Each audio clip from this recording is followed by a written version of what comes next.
Purnamada Purnamidam Purnat Purnamudachyate Purnasya Purnamadaya Purnamevavashishyate. Om Shanti Shanti Shanti. Filled full with Brahman are the things we see.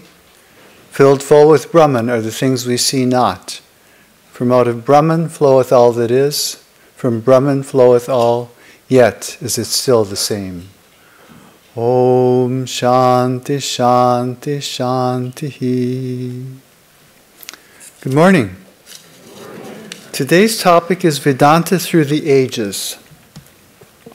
It's common for followers of any religion to view it as an expression of eternal truth and as a path to redemption or salvation. Such a view overlooks the fact that any religion is a living tradition that develops in this world and changes over time. In this regard, religion can be likened to a river. To give a more or less familiar example, if we look at the small stream that flowed about 4,000 years ago in Canaan, this marked the beginning of the Judaic religion when God made a covenant with Abraham. Already the fact that this was called a covenant, that was thinking in legalistic terms, shows an inflow of ideas from Babylon. Several centuries later, Judaism gained its scriptural foundation with the Torah, attributed to Moses. And a few centuries after that, another idea was introduced into Judaism from Persia.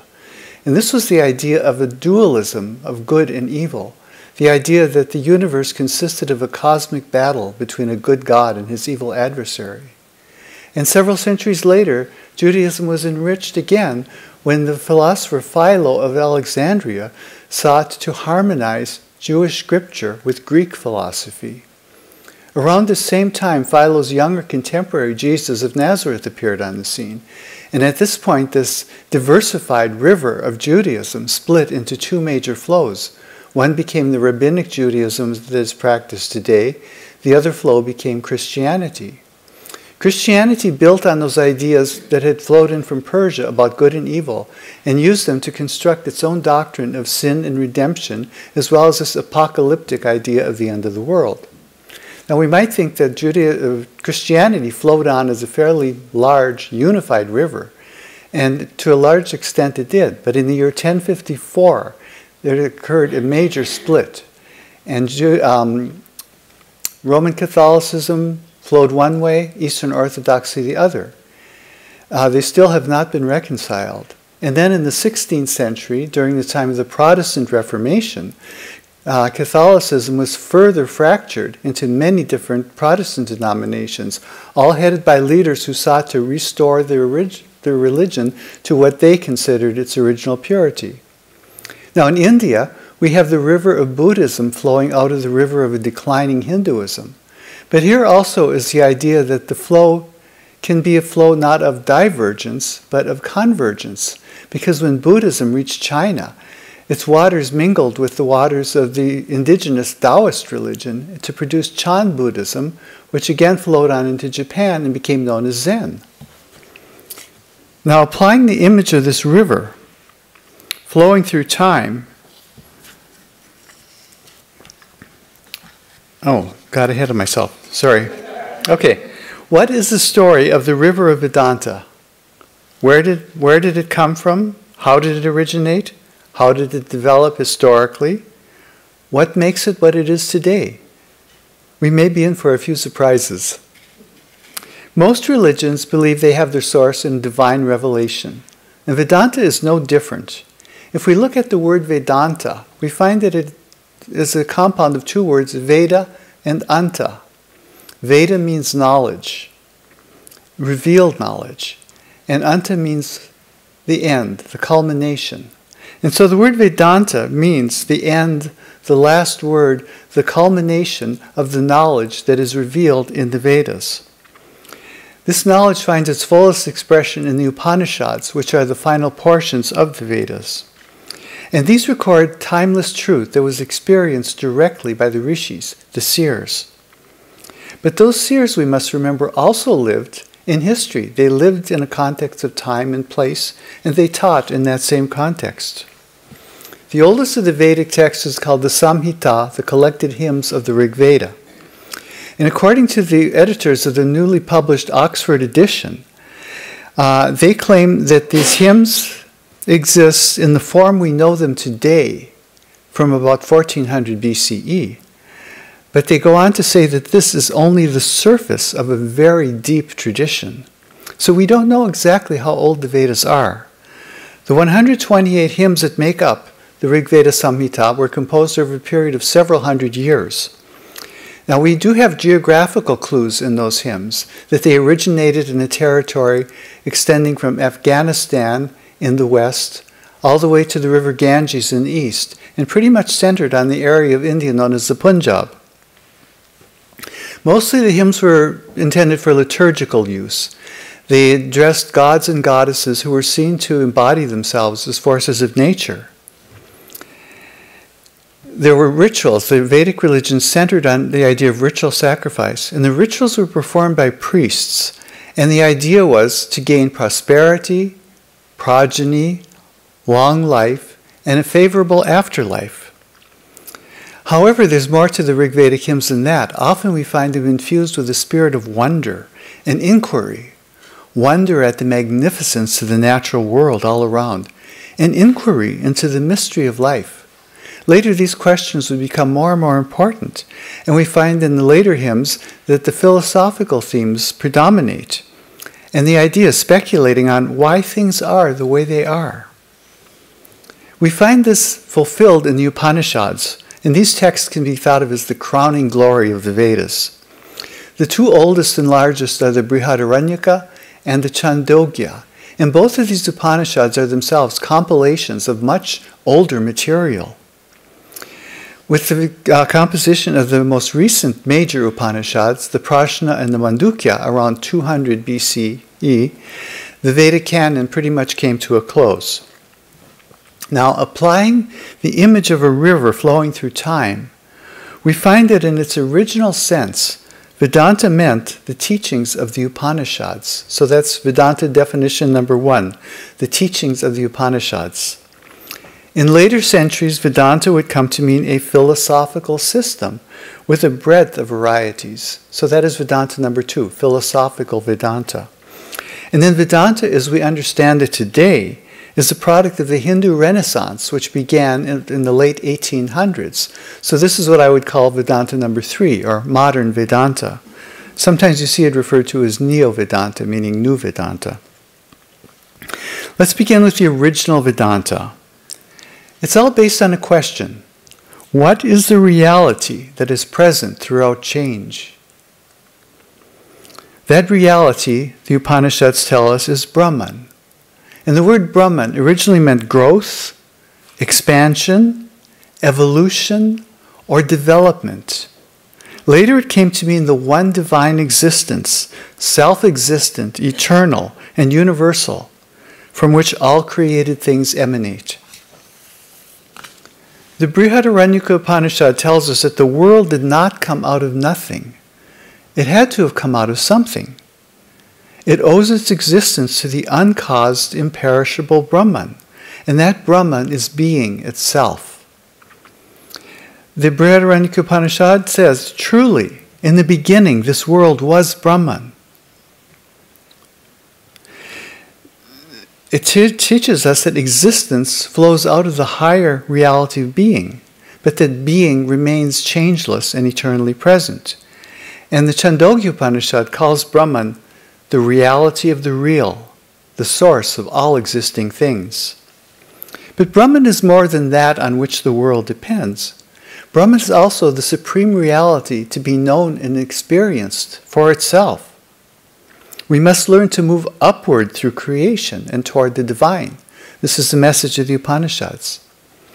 We find in the Mundaka Upanishad, at the beginning, a householder named Shaunaka approaches the seer Angirash, and he wants to know that by knowing which all else is known. Angirash says this is the Paravidya, the supreme knowledge. And the idea behind this teaching is that spiritual progress is movement from partial knowledge to illumination. The desire for this higher knowledge is possible only because it is already present within us. Otherwise, we couldn't recognize it. And so thus, the Upanishads teach us that the highest knowledge is self-knowledge. The Sanskrit word for self is Atman, which comes from a verbal root meaning to breathe. Even in the early hymns of the Rig Veda, Atman was understood as that unborn, immortal element deep within everyone. The Upanishads teach us that the self, the Atman, is not to be confused with the body, with the mind, with the intellect, or even with life itself. The Atman is an individual's essential being, and when everything else is eliminated, Atman alone remains. The Upanishads teach the oneness of Atman and Brahman.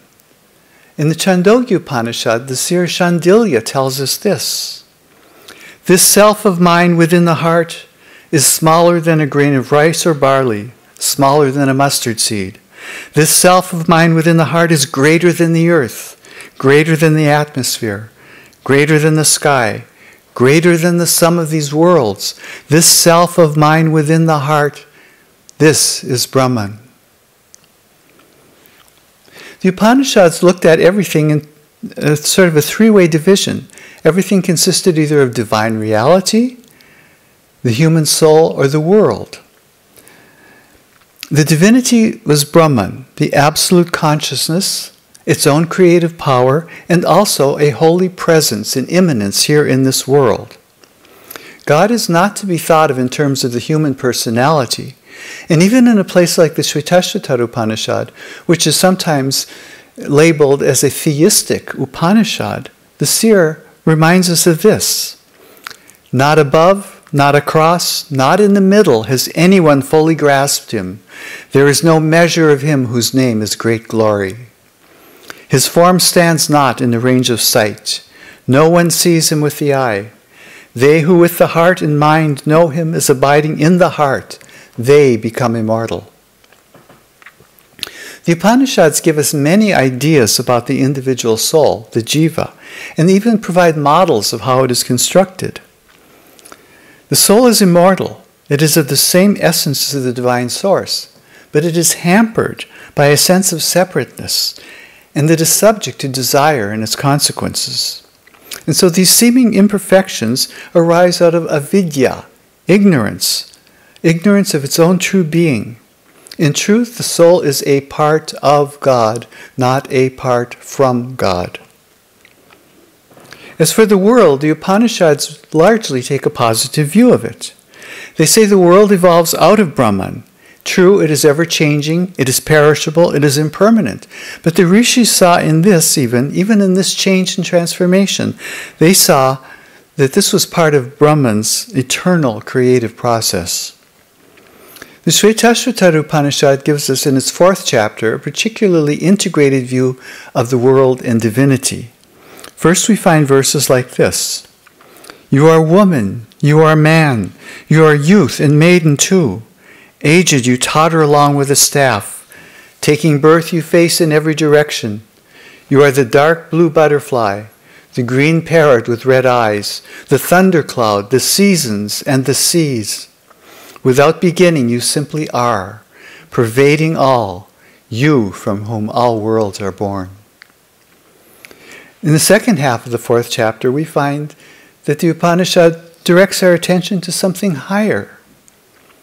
The one in whom all this world comes together and dissolves, the one who dwells in every kind of being, realizing that beneficent, resplendent, and praiseworthy Lord, one fully and forever goes to peace.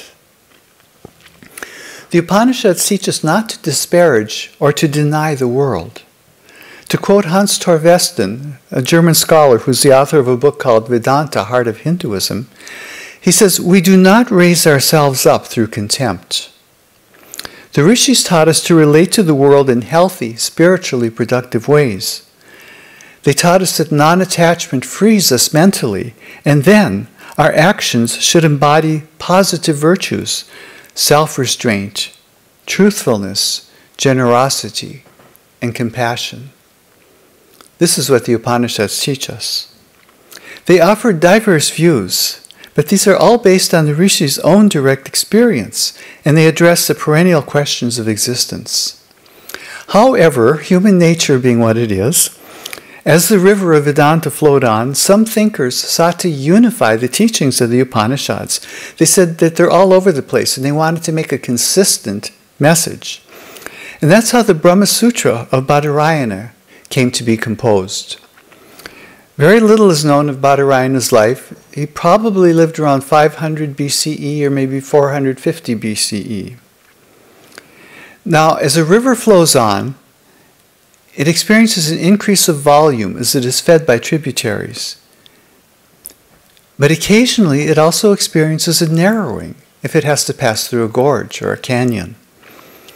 As the broad stream of Vedanta, the original Vedanta of the Upanishads, flowed toward the second stage, which we will call philosophical Vedanta, it entered a metaphorical canyon that sought to define, contain, systematize, and even dogmatize the messages of the Upanishads.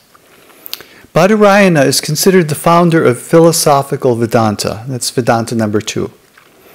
His basic tenets are 3. 1. Brahman is transcendent being, revealed through the Upanishads, or through the Vedas. 2.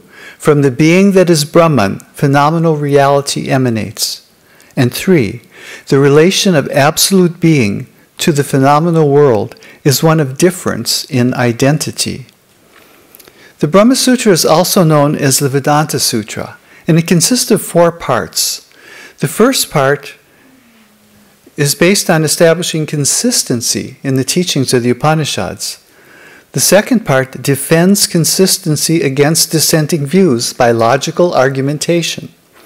The third part deals with spiritual practice, and the fourth part deals with the results of spiritual practice, which is to say, liberation. The Brahma Sutra sees 3 categories of reality. The first is Brahman, the Absolute. The second is the individual soul, the jiva. And the third is insentient matter, called jada. So in other words, everything is classified either as infinite consciousness, finite consciousness, or the unconscious. The Brahma Sutra is an outline, and it led to elaborations by later thinkers. At the same time, they used this as a structure to support their ideas. And so, emerging from this canyon, the river of Vedanta again began to broaden and to branch out in many unexpected ways. Whereas the original Vedanta is the teachings of the Upanishads, the philosophical Vedanta has a threefold foundation. It's called Prasthanatraya. It is based on the Upanishads, on the Brahma Sutra, and on the Bhagavad Gita. The Bhagavad Gita's origins are quite murky, and scholars think that it probably originated no earlier than 400 BCE and no later than maybe around 200 CE. Nobody knows for sure, and that's a 600-year window. Who wrote it? Well, the Orthodox Hindu will tell you God. They view the Gita as Krishna's teachings to Arjuna as divine revelation. Historically, the Bhagavad Gita is part of the epic Mahabharata, and this lends us a clue that the author or authors were perhaps a poet or poets who were attached to a royal court. And some scholars think that the presentation of the Gita's spiritual teaching on the battlefield reflects political conditions in India around the turn of the Common Era, about 2,000 years ago. Or there's another group of who think that the Bhagavad Gita is a product of a religious scholar or scholars who sought to synthesize all of the spiritual teachings of the time from many different lineages and traditions. What we can verify is that the Bhagavad Gita mixes terms freely drawn from the Sankhya system of philosophy and the Upanishads.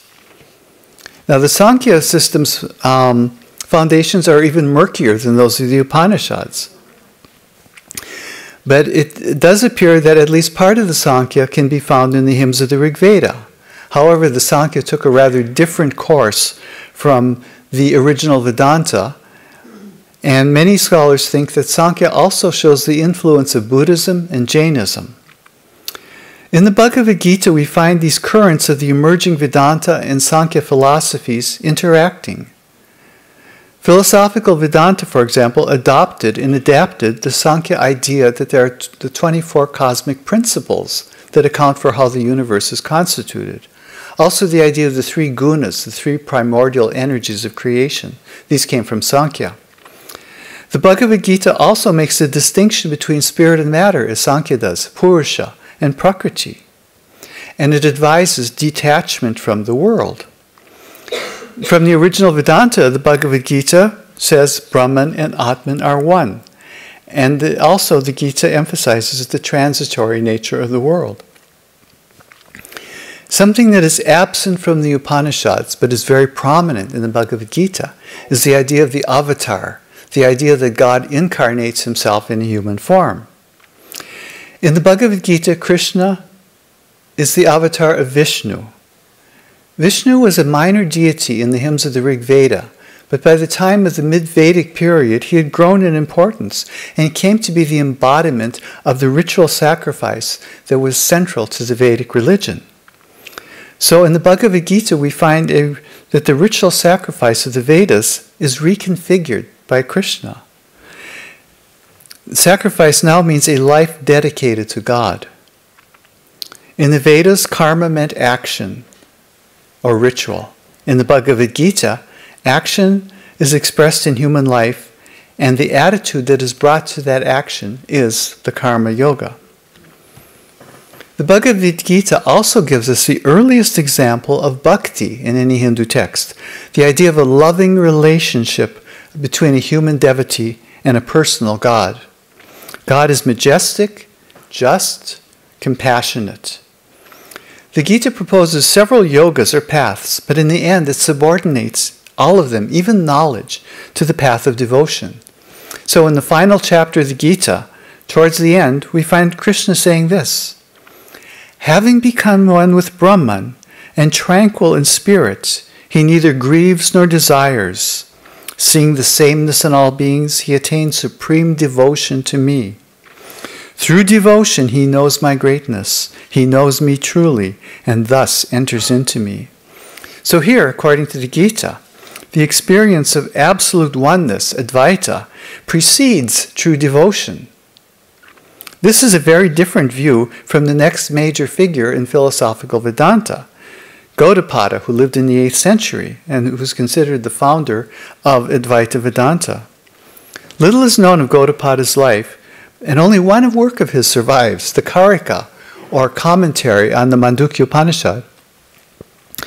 Gaudapada's non-dualism holds that Brahman, the self, is the only reality. It manifests itself through the 3 states of waking, dreaming, and dreamless sleep. Beyond those 3 states, as the true self, it is called Turiya, the 4th. Waking, dreaming, and dreamless sleep are only appearances. The dream is unreal when one awakens. And even in that same way, the waking world is unreal when one awakens to the reality of the self. The highest goal is release from this appearance of life, and intense meditation leads to the knowledge that the self is Brahman. That is a summary of Gaudapada's teaching. He taught also the self cannot be experienced by the senses. It cannot be related to anything, for there is nothing else to relate it to. It cannot be spoken of, or thought about, or defined in any way. Gaudapada taught that only this nirvikalpa state of pure consciousness, devoid of all qualities, is real, because changeless Brahman is the sole reality. Nothing really comes into existence, but only appears to. Now this is a rather emphatic brand of non-dualism, and it is known as Ajativada, the doctrine of non-origination.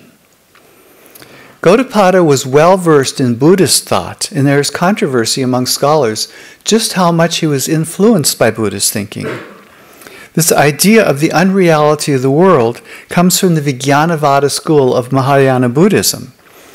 According to this system, external objects do not exist, and whatever we experience occurs only within consciousness.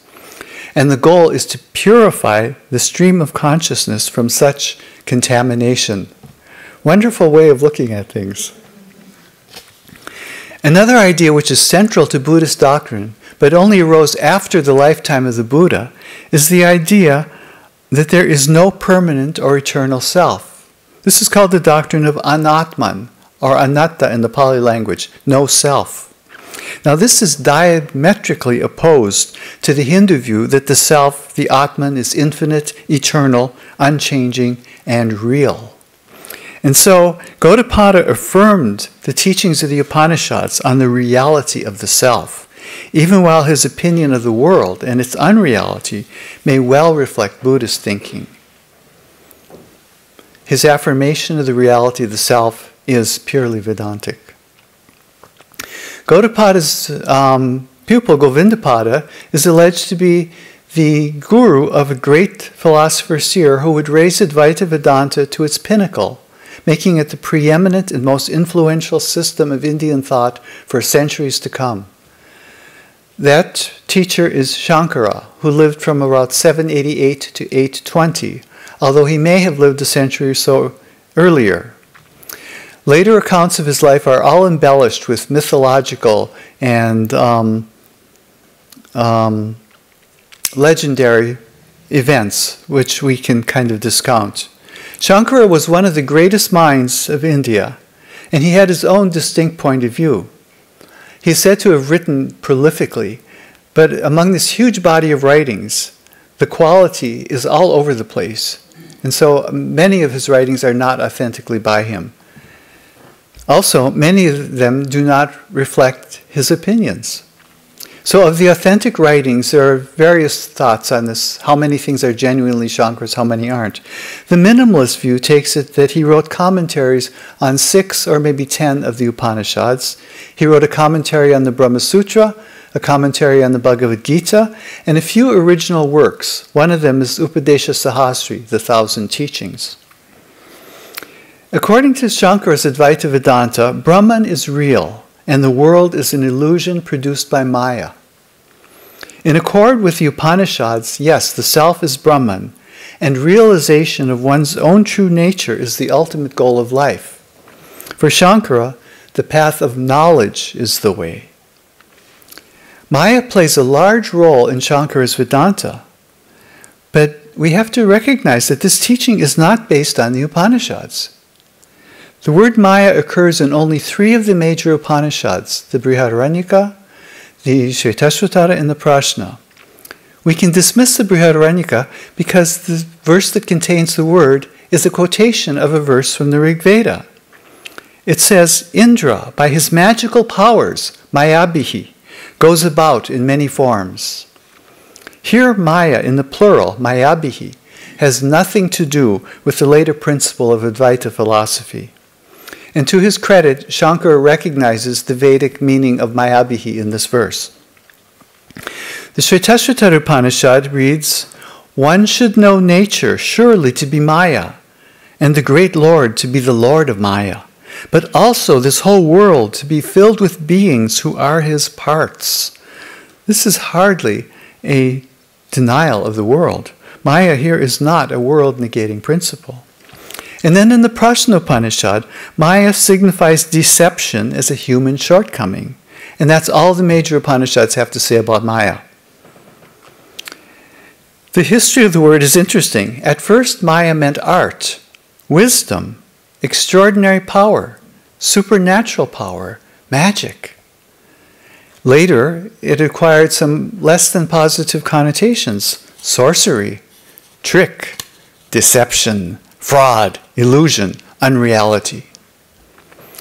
To quote Hans Torvesen again, the doctrine of Maya is not so much about explaining the world as about explaining it away.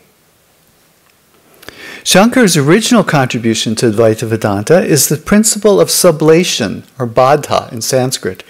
Probably neither word means much to anybody nowadays. Sublation, what's that? Baddha, what's that? Whatever one experiences appears true until an experience of a higher order disproves it. That's what sublation means. Shankara said there are 3 levels of experience. The first is the pratibhasika. This has to do with things that are illusory, self-contradictory, or logically impossible. And the examples are the horns of a hare, the son of a barren woman, a square circle. The next stage is called vyavaharika, and this is ordinary experience of life, what's called empirical experience. Although impermanent and subject to change, it seems real enough, doesn't it? As long as something is a matter of our own experience, we do not deny its reality. But that reality can be invalidated by a higher experience. And that higher experience is the paramartika, the direct knowledge of the eternally changeless Brahman. That alone is absolutely real, with nothing higher to contradict, disprove, or displace it. Shankara's admirers tend to view his ideas as infallible, even to this day, but that was not true in his own time. As a matter of fact, Shankara's followers thought his ideas needed further development. And in the very next generation, Advaita Vedanta split into two factions. One is called the Vivarana school, the explanation school. It was headed by Shankara's main pupil, Sureshwara. The other is called the Bhamati school, the lustrous school, headed by Vachaspati Mishra. Both of the men agreed with Shankara that the world appearance is rooted in avidya, ignorance. And that ignorance means not knowing Brahman. But they disagreed where avidya comes from. The arguments are convoluted, hair-splitting, but basically the point is this. Vachaspati Mishra said, ignorance is rooted in the individual soul, the jiva. And Sureshwara said, it cannot be, because the individual soul is the product of ignorance. Therefore, avidya is rooted in Brahman. Now this is the beginning of this long tradition of scholastic argumentation. It could be worse. If you were a medieval painter or sculptor in Europe and you were contemplating painting a picture or making a sculpture of Adam and Eve, you had to face the very burning question of whether Adam and Eve had navels. And that was argued for centuries. You can't make this stuff up. Now, a couple centuries following Shankara's time, the philosophical Vedanta developed more schools. One of them was called Vishishtadvaita, or qualified non-dualism of Ramanuja. Ramanuja is said to have lived from 1017 to 1137. And if you do the math, that means he lived to be 120 years old. His tenets are these. Number one, Brahman is the same as the god of theism. In other words, Brahman is Vishnu. Number two, the world is as real as Brahman. Number three, matter and individual souls are eternal. Number four, ignorance is the cause of bondage. Number five, freedom comes through devotion. Ramanuja taught that God and the individual soul are of one and the same substance, but that they possess different qualities and therefore they remain eternally distinct. So where in Advaita Vedanta the goal is union with Brahman, Ramanuja's goal is communion with God.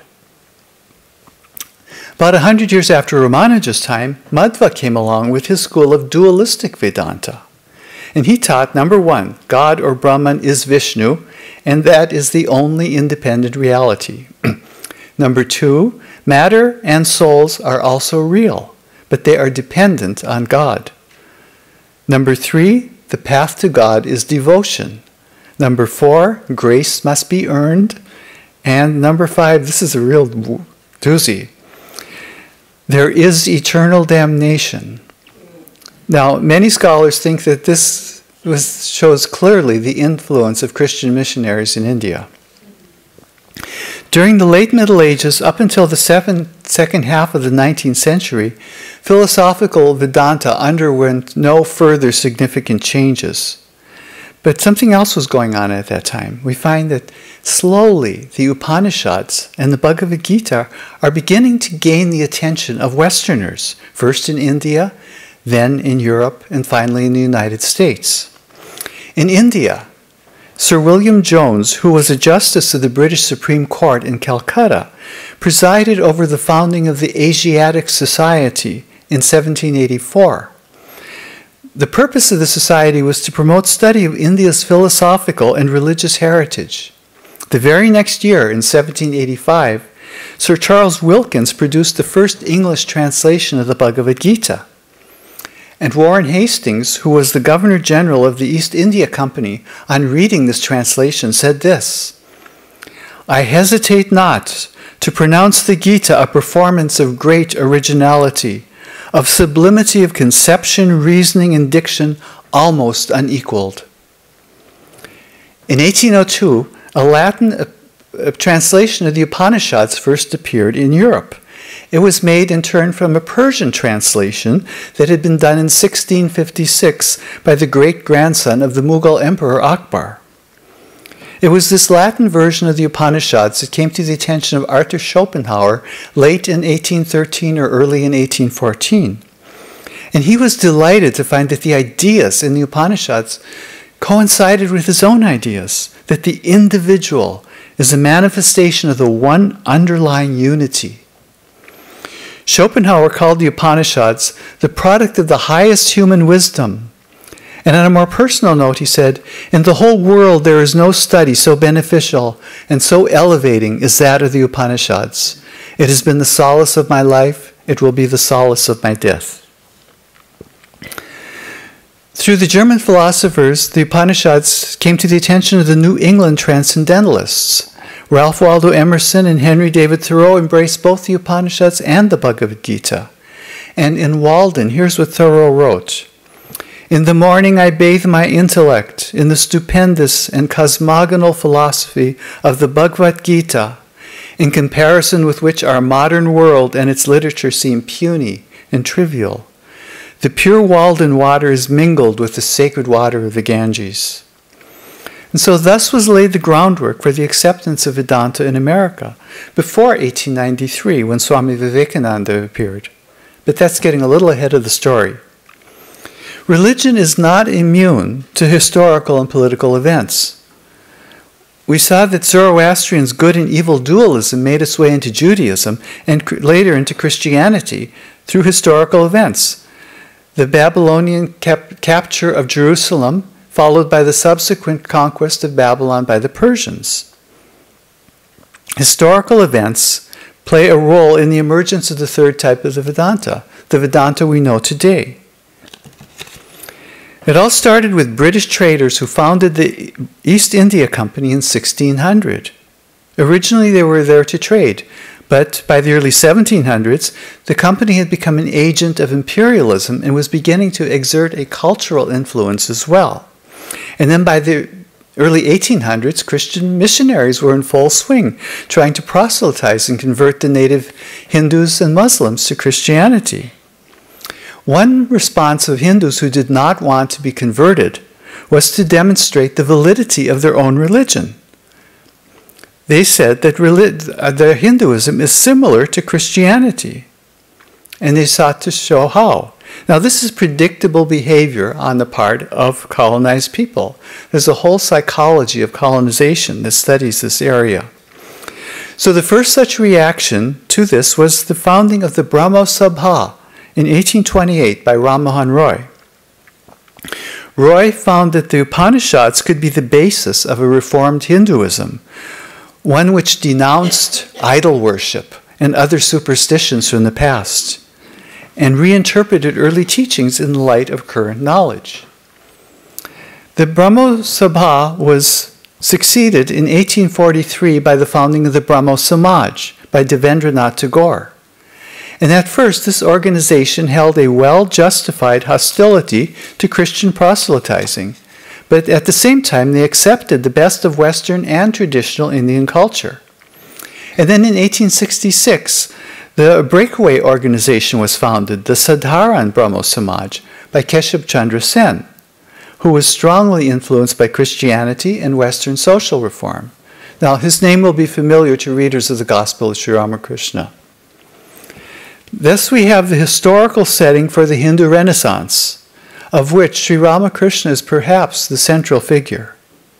That said, Sri Ramakrishna was not a reformer.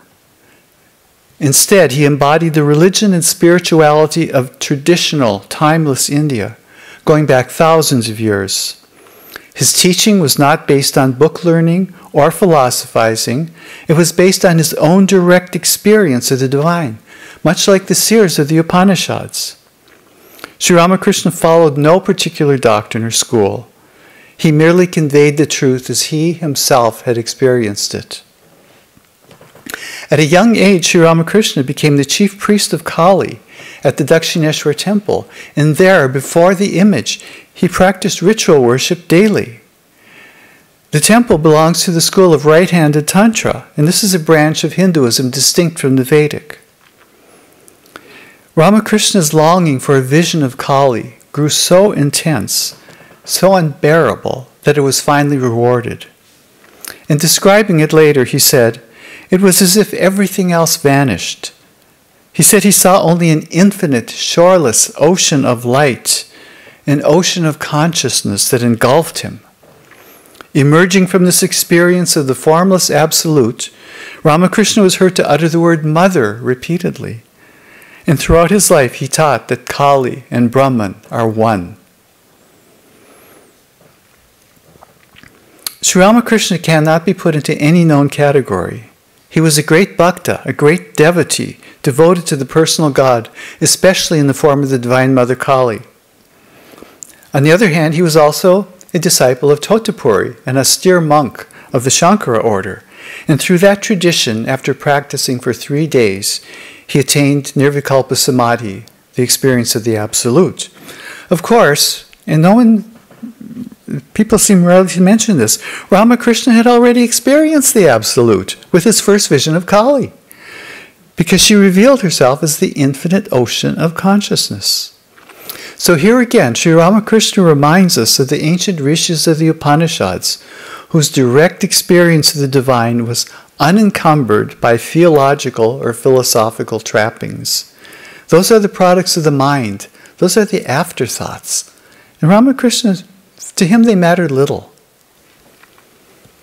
One time he had a conversation with Keshav Sen where he said that reality can be seen from 3 different points of view, from that of the jnani, that of the yogi, that of the bhakta. He said, the same being whom the jnanis call Brahman, the yogins call Atman, and the devotees of the personal God call Bhagavan. He said there was no single way, and that the difference is in name only. Accordingly, Sri Ramakrishna spoke out against sectarian intolerance and sectarian narrowness. He practiced sadhana, spiritual practice, intensively for many years, and no matter what discipline he practiced, he arrived at the same goal. And then beyond the many forms of Hinduism, he also respected and acknowledged the validity of other religions, such as Christianity and Islam. It is noteworthy that Sri Ramakrishna never attempted to create a synthesis. He simply experienced without prejudice, knowing that each path revealed a different facet of the same divine reality. Ramakrishna's teaching took place in small groups, often in the context of his room at Dakshineshwar, or sometimes at the home of a devotee where he would be a guest. People would ask questions, and he would answer. So his method of teaching appeared to be like a conversation between 2 individuals, often with onlookers. These were informal gatherings. Often the people there were friends, relatives, co-workers, students, neighbors. They, by and large, knew each other. It was a very informal setting. And Ramakrishna spoke in Bengali, which is a language that lends itself to punning and other forms of wordplay, and he had a lot of fun with that. So being in his presence must have been a very joyous experience. His teaching was quintessentially Indian, but with an unprecedented breadth. It fell to a disciple of his to bring this message to the world at large. Later known as Swami Vivekananda, Narendra had an inquisitive mind from an early age, As a teenager, he joined the Brahmo Samaj, and he there became acquainted with their ideals of social reform. As a student at the General Assembly's institution, a Christian college of liberal arts and sciences, he became acquainted with Western philosophy. But neither of these sources gave him the satisfaction or gave him the answers that he was seeking. So eventually he was to find the answers through Sri Ramakrishna, whom he came to at the age of 19. Swami Vivekananda spoke to large audiences in lecture halls across America and Europe. And these were worlds removed from those informal settings of Sri Ramakrishna's teachings to little groups in Calcutta. Additionally, Swami Vivekananda's message had to be tailored to the audience.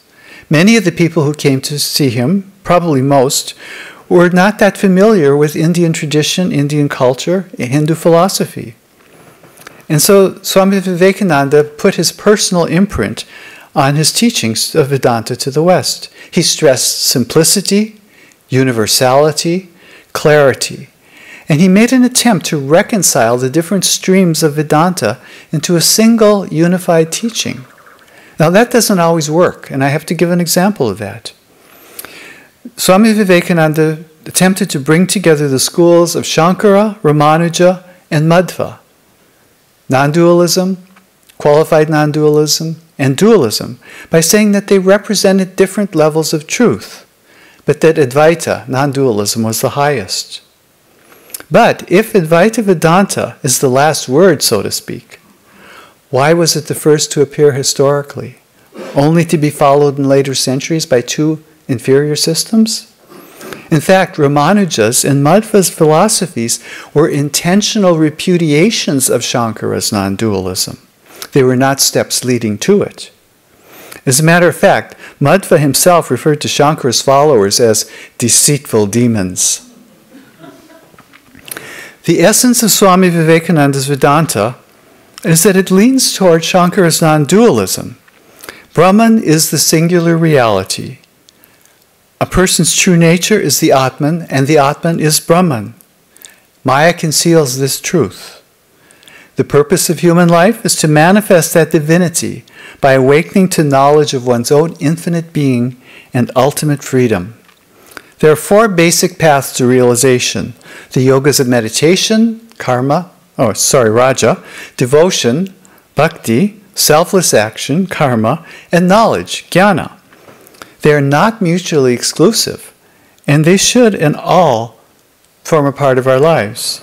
We should live by all of them. Awakening requires practice, and practice has to be relevant to everyday living. I think it was Swamiji who created that expression, practical Vedanta. And so Vivekananda advocated an unprecedented commitment to action. If we remember back in the Vedic days, karma meant the act of ritual sacrifice, a ritual offering. In the Bhagavad Gita, the idea of karma yoga was expanded to mean mindful and dispassionate performance of all actions. And Swami Vivekananda took it even farther. He said that karma yoga is the worship of God through service to one's fellow human beings. Accordingly, the Ramakrishna order today has two branches, the Ramakrishna Mat and Mission. The Mat is that branch dedicated to spiritual teaching, and the Mission is about social service. At first, the Hindu orthodoxy was very conservative, and they thought this was a really revolutionary change. The idea that formerly contemplative monastics were brought into engagement with the community for the greater good. But we might take this as a sign that the river of Vedanta continues to flow forward. What message can we find in this vast historical panorama? That there were, are, and will continue to be many attempts to explain the ultimate truth. There is no single Vedanta, but rather a river with many tributaries and branches, more than those mentioned here. We have traveled through 4,000 years of history at an average speed of 100 years per minute. And only the most significant ideas, persons, and developments have been mentioned. Even though I've tried to give an objective account, this talk no doubt reflects my own feelings, as would any talk given by anyone else. I admit that the original Vedanta of the Upanishads and the Shakta Tantrism of Sri Ramakrishna are the teachings that speak to me the most persuasively. In fact, we all practice our own form of Vedanta, based on our own experience, our own store of knowledge, our own predilections, and the voices that speak the most persuasively to us. And that, in the best spirit of Vedanta, is exactly how it should be. Om Ardvam Jalati Jyotiraham Jyotir Jwalati Brahmahamasmi Yohamasmi Brahmahamasmi Ahamasmi Brahmahamasmi Ahamevahamam Juhomi Swaha. The light within me shines. I am the light. The light that shines brightly, I am that Brahman. That which I am is nothing but Brahman. I am, and I am Brahman. I myself offer myself into the infinite light, which is myself. Om Shanti Shanti Shanti.